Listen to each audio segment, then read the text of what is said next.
दिक्कत हो रहा है। अब आईसीटी मॉडर्न सोसाइटी में क्या काम करती है, ये आपके लिए समझना बहुत ज़रूरी है। सबसे पहली चीज़ ये है education, e learning and digital library. आजकल एचईसी की डिजिटल लाइब्रेरी है। अगर आप इंडिया से देख रहे हैं तो इंडिया में आपका हायर एजुकेशन कमीशन है, उसका डिजिटल लाइब्रेरी है। तो लर्निंग के लिए बड़ा हेल्पफुल होता है। यूट्यूब, अब जो मेरा यूट्यूब है डॉक्टर फारूक बलूच का जो चैनल है, वो भी आपको लर्निंग के लिए हेल्प करता है। Health care and telecommunication and E E records, telemedicine, आप देखिए ना, हेल्थ आपका जितना भी है।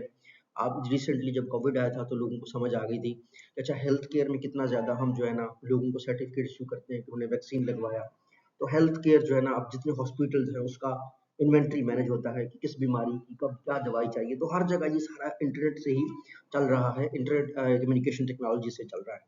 बैंकिंग में क्या होता है, बैंकिंग में बड़ा यूज़ है online banking and mobile payments में जो है ना, ये हमारे लिए काम आता है आईसीटी। और गवर्नमेंट और ई गवर्नेंस के लिए काम आता है। जैसे सरकार है, अब आपकी जो सरकार है वो ऑनलाइन एप्लीकेशंस लेती है, गवर्नमेंट की अपनी वेबसाइट है, गवर्नमेंट की नौकरियाँ।